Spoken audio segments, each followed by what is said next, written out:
what we're doing on this occasion, which we've never done before, we're in our studio. So we're at our base today, broadcasting live from the studio and also linking up internationally. So we'll get these bugs ironed out as we go throughout the show, but please bear with us. And if you can, if you're on Facebook, welcome to our Facebookers. Can you share the link, please? And welcome to our peeps on YouTube. Welcome to you all. If you can just text or pass around the link for it so our other peeps can join. Today is a very, I would say, special day. I think it's a special day. We have someone who is a well-renowned promoter from the ends or from local Hackney, as we will say. And we're going to be talking to Sir Anthony Brightly very shortly. But before we do that, on the release of his new short film that he's got coming up, and single, should I say. But before we do that, my co-host has been sitting here waiting patiently. Mr. Eastender, how you doing, sir? I'm good. No slip-ups today. We're live. First take. I've got to do it in one take. Yes. But it's nice to see that people are that we're here, and hopefully everybody can hear us all right. So everything's cool. Reggie's not here with us today. What happened to him? I've got no idea, actually. And I saw the text message, and bad me, I should have given him a call and just double checked to make sure he was 100% all right, but I didn't. So I'm going to make sure first thing after the show, he's going to be the first person I call just to make sure okay. All is well. I'm sure knowing Reggie, all is well, but maybe he sends you this apologies because he did say that he couldn't make it in today. So I'm sorry, you've got the ugly two here today. So you've got Eastender and you've got myself here today. So what's been happening? Before we get into it with Sir Anthony Brightly. Sir, because there's a lot of people going around with fake titles. Anthony doesn't really have that title. It's like Anthony Brightly. But I think today we're going to rubber stamp and certify and put a Sir on his name. I thought the Sir had been rubber stamped anyway, to be honest with you, because he's one of those gentlemen's member of the community that has done so much for the community, that especially around music business, and given a platform to, we'll go through some of the names later on. 100%. But I call him Anthony, or I call him Mr. Brightly. But I don't even know what to call him. I don't want to, because a lot of people just call him Brightly. I don't want to call him Brightly because I feel I'm being disrespectful. So I always try, and then I want to call him Anthony, but I feel like, when you're you, I feel I can't call it because it's big. You hear me? Mr. Brightly. Mr. Brightly. Name to call. Cool. So welcome to Set the Trend podcast. It's a special today, and absolutely, it's an absolutely pleasure. There's not many people that I look for. I look forward to interviewing a lot of the legends who have grown up in the street culture, who have grown up in the club culture. But this particular gentleman has his foot in starting and making the platform for a lot of the street sounds that I hear now. Every time we interview some of the sounds that we grew up on, that that we were aspiring to be like. Yeah. This gentleman's name and sound, Sir George and Anthony Brightly, always pops up. Mentioned in 98% of our podcasts. Always. From about 2 years we've been doing this, and everyone mentions his name. And rightly so, which we're going to discover. Right, and he's got a new short film and a new single out. And hopefully we should have him on the line if everything is going to be working to thing. I'm looking towards my technical team here. So hopefully they will be able to make him pop up on your screen all the way from lovely and sunny Antigua. And hopefully he can hear me. Can you give me a thumbs up if you can hear me, Mr. Brightly? I can hear you loud and clear, mate. Right. We're having problems hearing you at the moment. Can we hear him? Oh, you're not hearing me? Oh, that's not good. Why are you not hearing me? I can get him up on mine. You really need to be hearing me. No, we can hear you now. Okay, well we've done magic. We can now, but there's going to be a little delay on it. We can work with that. So we're going to ask you some questions, but there's a little delay on our end. Okay, right. So, Okay.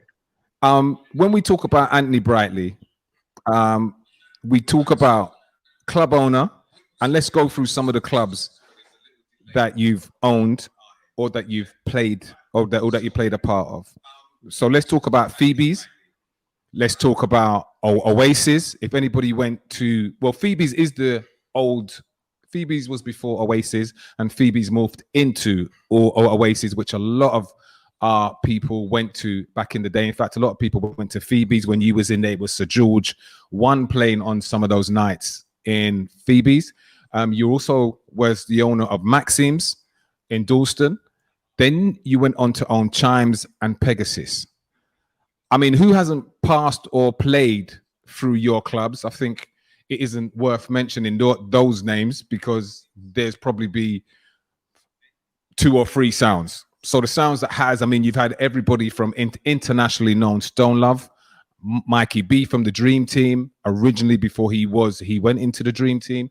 You've had Chris Nat, Mysteries passed through your club, Touch of Class, Funkadelic, Asher World of Girl Movements, Booker T, DJ Spoonie, The list goes on. Bad Boys, latest edition, Studio Express, Fifth Avenue, Casual Affair, GQ, Special Touch, Super D, GNs, Metro Media, Aquarius Disco, and you also gave a platform to the Heartless Crew and Galflex to kind of get on their way. I mean, we would say that they probably would have made it anyway, but we can discuss that a bit later. But you gave them a big platform within your club and you helped promote them to help them on their way. You're also an international promoter and CEO of D-Jam Festival, which takes place in Antigua. And you're one of the founders and of the international reggae group Black Slate. Wow. When you say all of that, for me, even listening to you say, it feels amazing to me. And you know, before I go any further, I've been asked the question, why did I want to launch this thing on this particular day, the 23rd of September? And the reason being is 2 reasons. One, it's the birthday of my mum, who's the first lady in my life, who's a lady who believed in my little dream. And when I asked her to buy me my organ, she said it was okay, and she helped me to do what I had to do to get my organ. And it's also my eldest daughter, Aishaline's birthday today as well.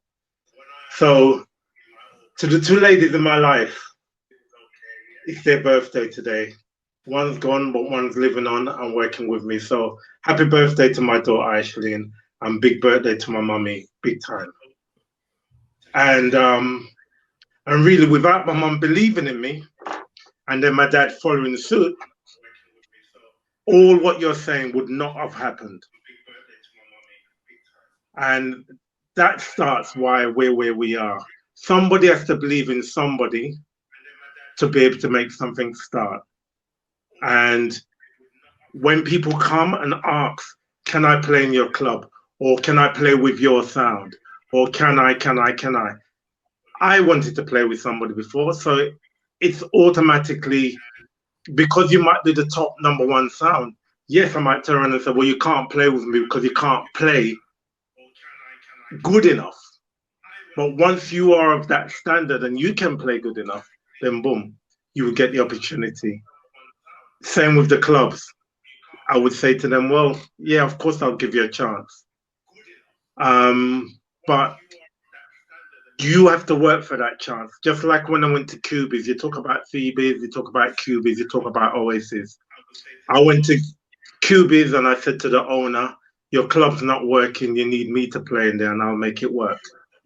He thought I had some front. 6 months later, he called me. The rest is history. So somebody has to believe in someone to make something happen. And, you know what I mean? I might have helped along the way, but all of these guys you've spoke about, every single one of those DJs are DJs in their own right, and they are a class amongst themselves. Mr. Brightly, now you've gone on and you've now gone on to make this short film that we're going to go into shortly, because we want to let the people see the short film, and I'm going to ask you to introduce it shortly when I stop speaking. Just give us a short introduction into why you made this short film, and what do you think that you'll be getting, that we're going to get out of it as the public. So what do you want to get over to it? And then just introduce your short film, and then we'll play it, and we'll speak to you in another 15 minutes after it's finished. All right. So first of all, I always wanted to make a movie. Everyone wants to be on the big screen. And but I didn't know how that was going to happen. So I've had a script sitting down for years wanting to make a movie and trying to find someone to make a movie with. And it was just so far in a way that it was almost like impossible. And then I watched the story of Nina Simone. And after watching that story, I was inspired to redo as a single for Black Slate. We decided to do the song Young, Gifted and Black. But we wanted to make it special, so we wanted to travel around the world and do it with many different people. And more than just having it as a music video, I said it would be nice if we could turn it into a short movie and just listen to what other young people have to say about just life and trying to move from one point to another. And when we was traveling, we went to Australia. We got the horns from a group called Blackbird Hum in Australia. I asked the Antigua Youth Choir, the National Choir, the National Youth Choir of Antigua and Barbuda. I saw them perform in England, and I said, wow, how nice it would be to put reggae music behind that. And I asked a lot of people, but it's like with everything. You can ask, doesn't mean you're going to get. So a group of people worked with us, and we created the reggae version of Young, Gifted and Black. And then I went to a short movie festival. And I met this young man was going around taking photographs of everyone. And he looked at me and says, I think I need to take a picture of you. And I stood up with my show off self and said, yeah, you're right. And we got talking, only for me to realize that the man I was talking to was the man who was partially responsible for this film festival.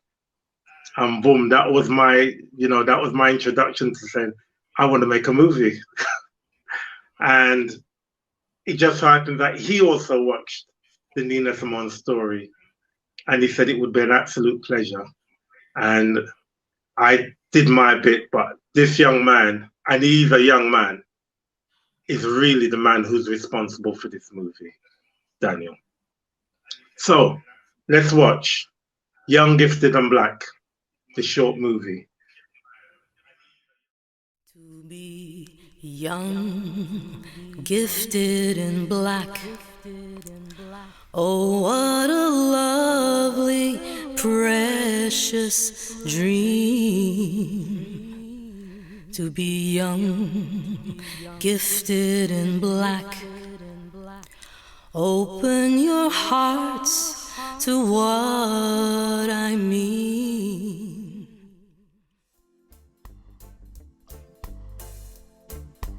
The song Young, Gifted and Black, written by Nina Simone, and it's been adapted by Aretha Franklin, Bob Andy, Marcia Griffiths, and now Black Slate is going to record it. Young, Gifted and Black, written by Nina Simone, while she was inspired by talent that she saw in black people. And I believe that the song was written to encourage, to let you know that You are one of many with a talent. You are one of many that are gifted.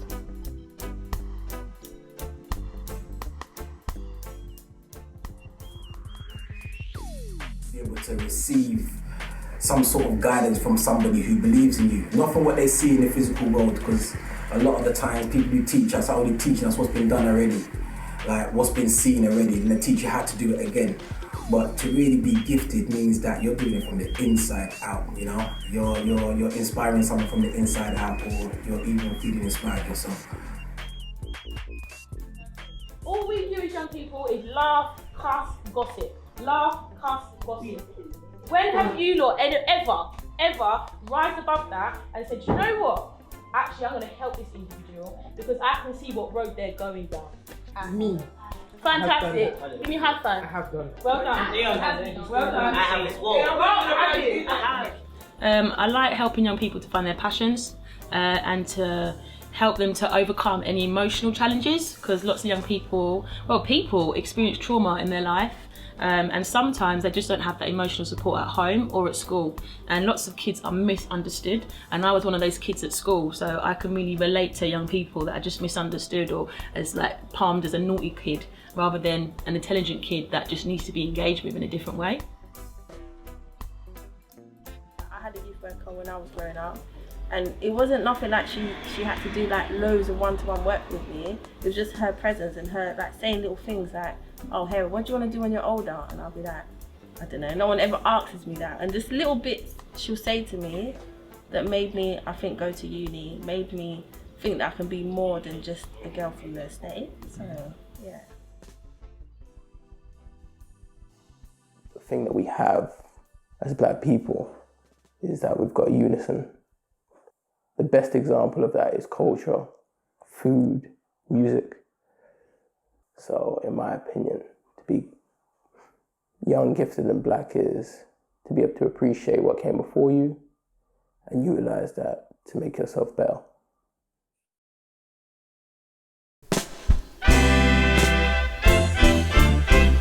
Yeah, to be young, gifted, and black.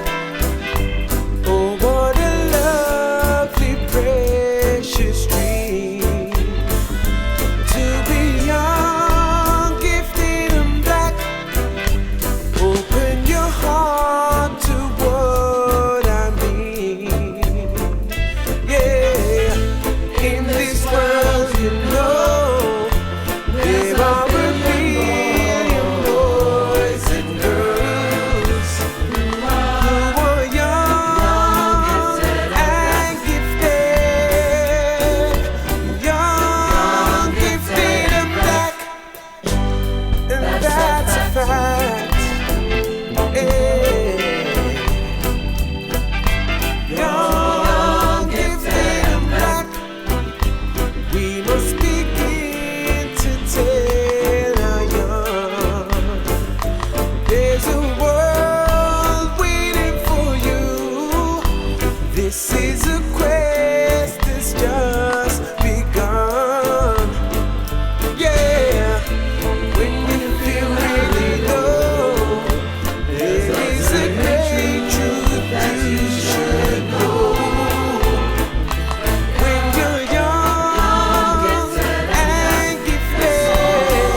young black people, once again, using social media, are always got this motive of money is the motive, but they don't really have a plan, so it's a bit reckless. You could see something on social media and motivate yourself and you might just look at the materials and say, I want to get the materials, and that's where recklessness comes in. Or you can see something on social media and aspire to be like a celebrity who had a plan.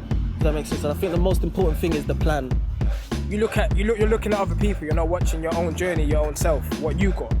So I think it's hitting me. Social media is helpful, but then it's a flaw, man.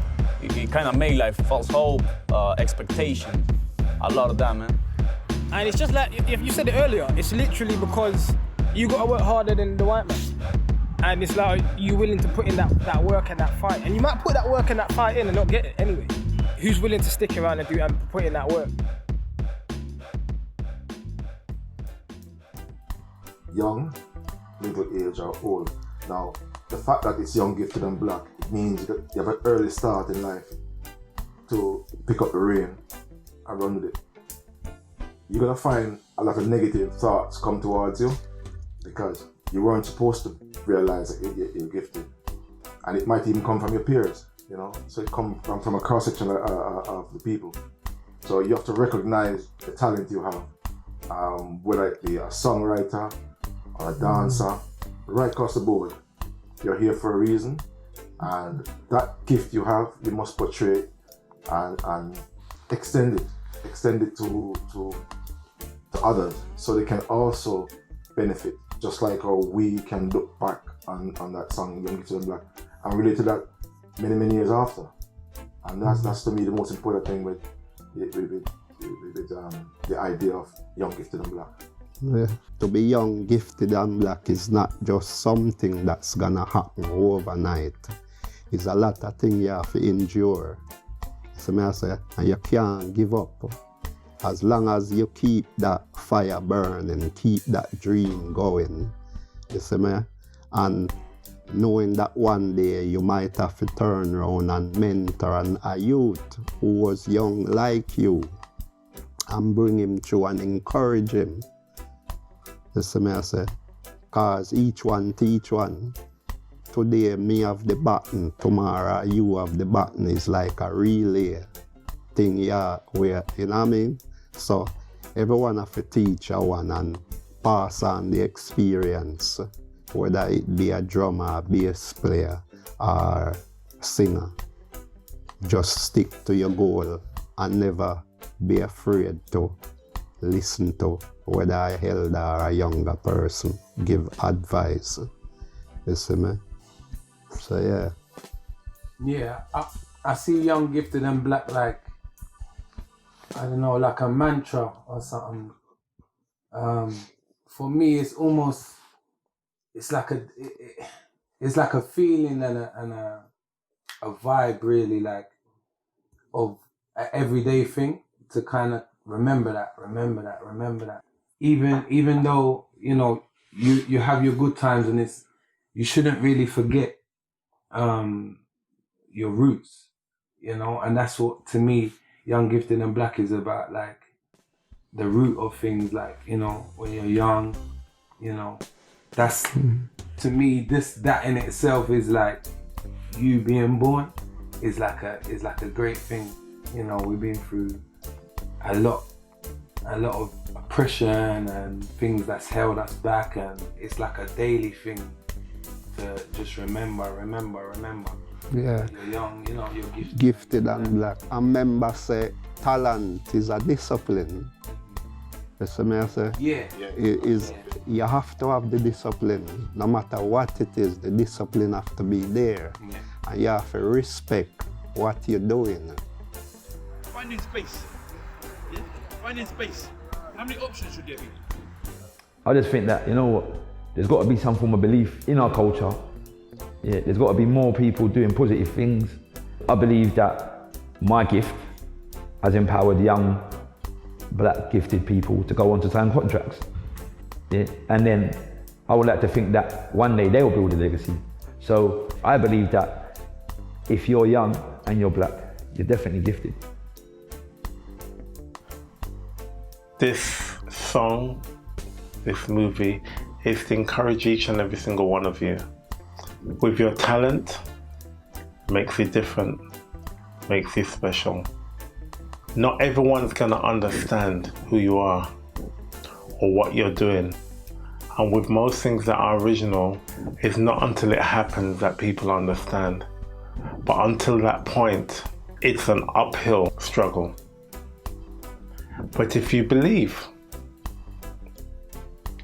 the struggle won't be in vain.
Welcome back. Welcome back. Welcome back. Right. So we've been allowed to share this moment with Sir Anthony Brightly over there in Antigua. I'm going to come back to him. But first we have the other main man behind the film who put it all together and made that happen. Saw the vision and made that happening. As Anthony Brightly alluded to him earlier, he's a young chap. Gifted and black, and he feels all the criteria there, doesn't he? Yep, he did. And we're gonna have a talk with him now. Welcome to Daniel. Glenn Barber, how are you, sir? Nice to meet you, sir. You're right. Yeah. Welcome to Set the Trend podcast. Thank you for having us, man. Thank you for having me. Yes. So when we look at your production, because it is still your production. How did Anthony clarify the vision for it? Because it's a very aspirational piece. So as a producer, you've got to take someone's vision and make that into reality. So how did that process go when you first heard, when Anthony first said that he wanted you to do a 50? Was it always going to be a 15-minute short film? We went back and forth a little bit just on, I suppose, what I felt was enough time to get through to the young people. You know, we live in a world where everyone wants something in 30 seconds. So I had to look at, you know, what was enough for them. But that being said, we got to a nice 15 minutes where we saw, you know what, each person speaking, keep it a nice 1 minute, and at the same time put the video in the middle, you know, so people can take in the beauty of, you know, what Anthony's done with the group. Did you storyboard it? So when you was coming up with the stories behind it, did you put it together as in how you wanted it to be? So did he actually give you a script, or did you talk it through with him? No, obviously, yeah. You have to. You know, even when you want to try and wing it. I mean, I studied film, so they drill that into your head, storyboarding, planning first, everything. So we had a lot of international calls where we had to be on the same page about how I'm going to start it. And obviously where he's in Antigua and I'm in the UK, a lot of the interviews had to be done in that way, you know, over here. You know, but he did say if I wanted to come over, he would fly me over. On his private jet. I should have took him up on that. you know about his private jet. But hold on, but you was there in the beginning, wasn't you? Yeah, because that's where he met you, right? Yeah, I created something called the Wadadley Short Film Festival with my partner at the time, business partner at the time, Dean Foster. So on the first day, that's where I met Anthony. He was a guest at the event and I didn't know him. I mean, I didn't know. It's weird. Did you know anyone at that event, or was you just touting your work, or was your skills? I mean, yeah. I'm saying my team, family come out there, and but no, Antigua. I had been to Antigua. That was my second year. I got family in Antigua, but I don't really know people like that in Antigua, So being there, I was open to just meeting people. Do you know what I mean? So it initially was a networking opportunity to look at business, creating business links. You know what? I ain't even gonna act like I'm gonna lie. When you're dealing with an event, it's stressful, super stressful. And because I was dealing with all the media side, the editing and stuff like that, it got to me that day. Okay. That day, the first day of the launch got to me. And how long was the event for? Was it a 3-day event? It was a 3-day event, but we had been working on it for about a year. And I wanted to quit several times. I'm not gonna lie, I wanted to quit several times. But I'm not a quitter. And as weird as it sounds, although everything was great in that event, the shining light now in 2020 was meeting Anthony Brightly. I met him at a time where, not even at a time, that day I was stressing. I was not happy. I wanted to go home. I wanted to go to the UK. I wanted to come home. And I met him, and he just, you don't know him before me. He just has a way of I went home feeling like I could do anything. Yeah, he's very inspirational. He's very inspirational. And he said to me, he goes, "I've been looking for you." And I'm like, what have I done? What happened? Where do I know this guy from? And he's like, because he had just come out of my event, the screening that we had did. And as I said, I don't go into my events. So as in when everyone was watching the screening, I don't go into the premiere. So everyone came out and everyone just wanted to meet who put this, the media side together. And in terms of what was going on at the day, was it just a collection of stuff that you'd done, or other people had done it and you put together? Obviously the event was put together, and we was at a very nice hotel called Carlisle Bay, which is one of the best hotels on the island. Amazing. And we used their own cinema room, so it was amazing. And that just collective of your own work that was showcased. No, sorry. So as a festival, we were taking in submissions. So it was none of my work. It was none of my work. We actually were the platform for other filmmakers. A bit like the Cannes Film Just Festival. Just like any other festival. And I'm telling anyone who wants to do something like this, it's not as hard as you think. As long as you do it and you work hard at it, it's not difficult, As a young guy, what made you want to pick up the camera? Pick up the camera? Yeah. I started off as a rapper first, as most of us do. And I couldn't afford music videos. It was too much money at the time. I never forget. I don't know if it was I think it was called Greasy TV. It was one of my first videos I did. And they charged me like £80 for this video. And I had no money at the time. And I don't know why I thought when this video's out, I'm popping, I'm gonna be sick. And I realized 60 views. I was thinking, I ain't paying another 80 quid for this.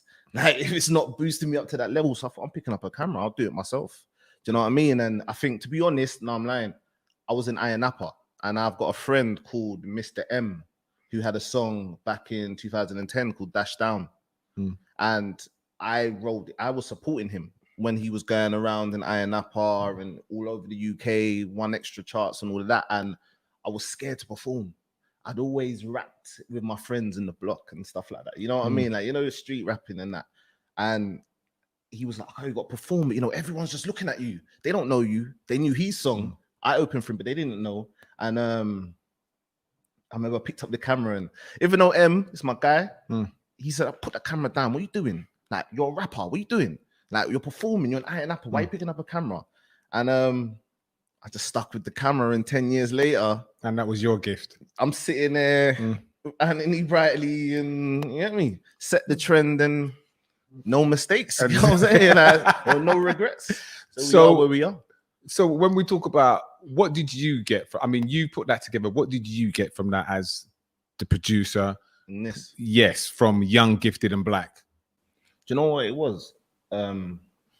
I had watched the Nina Simone documentary on Netflix before Anthony had told me he wanted to do Young, Gifted, and Black. Okay, so you so connected straight away. So as soon as I clocked, I'm like, I'm all thinking, how did you even get the rights to this song?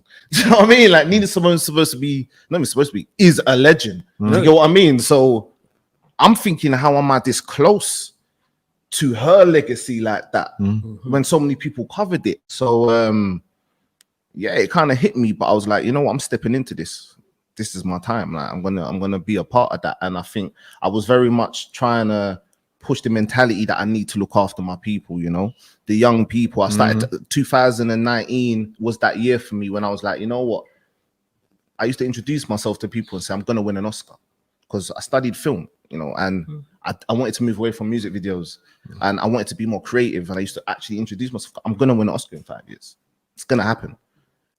And you still believe that now, right? I mean, if it happens, it happens. No, but you still believe that now. See, but this is the thing. No, you still believe that now. No, see, but then don't get me wrong. No, I'm getting you right. I mean, in the sense I'm just making sure that you still believe in your dream. I don't need an Oscar to be great in my field. And God forbid, if I leave this earth tomorrow, I feel I've done. I will do enough to influence the young people that come from where we come from, that you can do anything. I did a festival last year. Now I'm doing a feature film this year. Just worked with Anthony Brightly. You lot told me how much of a legend he was listening to this. I'm listening to certain clubs like, I'm like, bro, I didn't even know about all of that. Like when I found out Heartless Crew and all of that, and you guys under him, I'm like, I'm looking, you lot are legends to me. So to meet him and he be that person to you, I'm in like how did God do this? Do you know what I mean? Like not chasing social media followings and stuff like that, just working on my craft, and greatness came to me. Apart from Anthony as an elder, did other elders give you encouragement to follow your dreams? Obviously my family, like they, you know, our family tell us we're great all the time. We don't listen. Do you know what I mean? And yeah, that they were always, some of my aunts, my mom, all of them always did that for me. But in the film world, to be fair, one of my main mentors is a guy called Enrico Tassian, and he's always believed that I can do greatness. You know, he was my tutor. And it's weird because someone said to me, when you leave university, your tutors don't really stay close to you like that. Do you know what I mean? So I definitely believe he saw something in me, and he still does. And he's executive producer on the new film I'm going to be doing with Anthony and some other people as well. So yeah, it's going to be big. Do you know one of the things that I get from you hearing you talk, legacy is very important to you. Yeah. Leaving something for because the way the world is now, you can be forgotten in a minute. Yeah, if you don't document what you do, if you don't put down what you do, people just forget about you, and then they write their own story to something that you've done. Have you found it that way in the world, that we as a people, as a race, have to continue documenting what we're doing and what we've done so far? Do you know what I had to do? I had to remove money being something that I need to chase. I had to remove that from my head, because I realized it's never ending, and material things come with that. You know, I remember being 20 trying to get a license to drive. I mean, I was obsessed with driving. So no one could ever tell me to get out of their car. Bitch. I got it. I remember getting it, and I remember sitting in my car when I got it, putting up the windows, blaring the music, just my whip. And then the parking tickets started coming, and they started clamping my car. And then and then I started going places that I wouldn't necessarily need to go just because I had the car. Yeah. And then I realized this money don't make me happy. I got to a stage where I got a lot of money, and it did not make me happy. Now, it might make some people happy, and that's each to their own. I'm not like, money does a lot of things for us. Don't get it twisted. But I knew it did not give me the happiness I was looking for in my life. And I realized, seeing people be influenced by positive messaging and encouragement, especially the young people. I got little cousins and little brothers and sisters. You know, this is what I do it for. You know, I've got my sisters and my mum on my wallpaper, so I never forget. You know, I listen to someone called Eric Thomas from America. He calls himself the hip hop preacher. I listen to him every day. And, you know, he tells you, work hard at what you do. You know, talent only takes you so far if you're not working hard. Do you get what I'm saying? And with that being said, as I said, greatness came to me. You know, it's not finished. I'm still only 31 years old. You get what I'm saying? But I'm telling you now for free, I've spoke to enough people in my life that they know my message. They know what I'm saying. They know what I'm saying. If I don't need to, if I can't say it, they could speak for me and they know my message. And that's enough for me. Your up and coming film that you're working on. Yeah. Can you tell us a little bit about it, or is it? No, of course. I mean, you know, we didn't get industry support like that. It makes sense. COVID hit anyway. But one thing about the industry is if you're waiting for funding and stuff like that, you know, you could potentially get it, but there's so many people running after it. Yes. You know, so we self-made that, you know, we did that for Deuce Films. That's my thing. And it's basically about an individual called Daryl who spends his time trying to be around his social group all the time. But of course, like all of us, miss the fact that building a foundation for yourself is actually the most important thing. 100%. You know, but you know, being in lower class society, the hood, aka the hood, you know, he tries to use aggression to seek that, you know, approval and that respect, and he ignores the people around him that, you know, let him know that being assertive sometimes is the best way to go when you're a passive individual. But the key thing is building a foundation for yourself. That's what I want to show the youths. Do you know what I'm saying? And we hit topics like parenthood, you know, sexuality, mental health. All of these films are in the film, and yeah, as I said, Anthony Brightly is an executive producer on that. Okay, so what also comes to my mind hearing you talk so eloquently about the struggle is you yourself being an independent film producer. It must be a struggle at times. How can, if someone wanted to invest in you or get in touch with you, or what do you need? You know, take this as you know, as a platform where you can advertise your work and say, well, this, you know, if someone's interested out there and they want to be part of what I'm doing and part of the journey, I want to invest in what I'm doing or invest in you directly. What do you need to kind of push you on? Do you know what's mad? The easy thing that most people would say is money, and it's not that. I substituted money for hard work. So I'll spend 10 hours in my room editing, planning, storyboarding, and I made that my love. Do you get what I'm saying? So it ain't hard. We're at the stage now where we've shot 95% of the film, shot in 6K. Do you get what I'm saying? Blackmagic camera, you know. Right now we're at distribution stage. You know, that's one thing I can't, you know, hard work is one thing, but one thing I can't is the marketing side. That's something that there's certain things you can't, you know, you can't fight against. So right now it's distribution. It'll be distribution. Right now we're trying to get the film in independent cinemas, you know, stuff like that. And how hard is that? Well, we just finished filming, so you know, I'm bringing in people that are good at what they do in terms of marketing. I'm still looking for new people to come in and help us with that in terms of distribution. But it's just about the time. It's just about the time. You know, if you take away 8 hours a day working, 8 hours a day sleeping, you're less than 56 hours in your week. You know what I'm saying? What do you do with your week?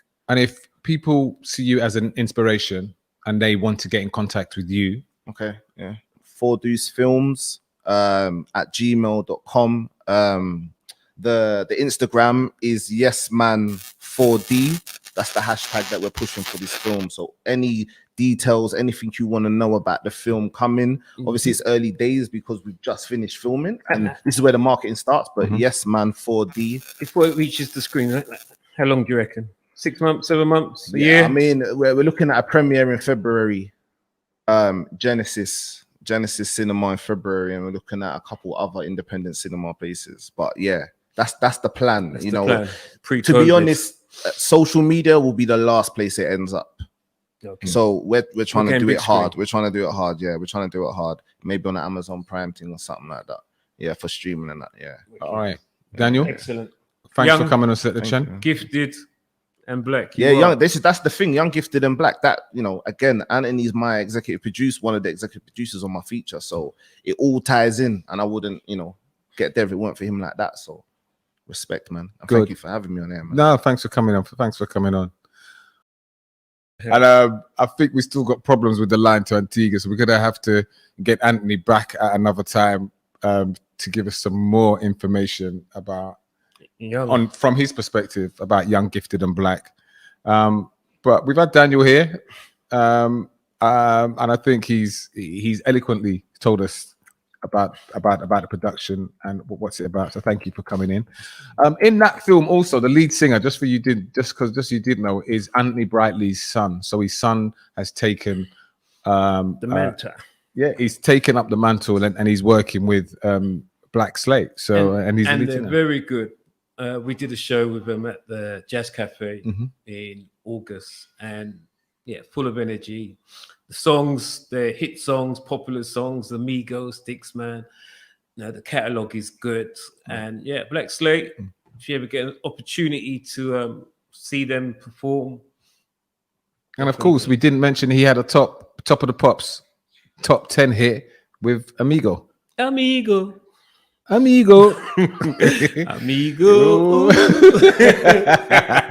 So thank you for being part of Set the Trend Pod. Thank you for bearing with us through all the bugs and gremlins. It's the first time that we've gone live from the studio.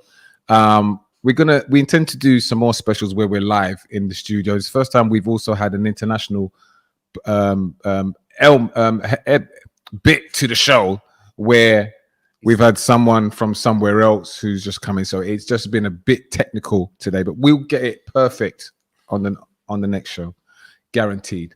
So thanks for joining us on Set the Trend podcast, Stephen. East, you can say bye. Thank you. I want to do Set the Trend live every week, though. You do, yeah? Yeah, I think you have to have a word with the producers, man. With the producers. Rap. Rap. Rap. That's all. All good. All good. Thank you, and thank you, Daniel. Much appreciated. Thank you so much for having me, man. So like, share, and subscribe to our YouTube channel. It's all Set the Trend podcast, whether it's on YouTube or Facebook, or we're on Twitter. So you can subscribe to us and share the love on that. Thank you for being part of the special, our live special, our internationally live special, even. Set the Trend podcast.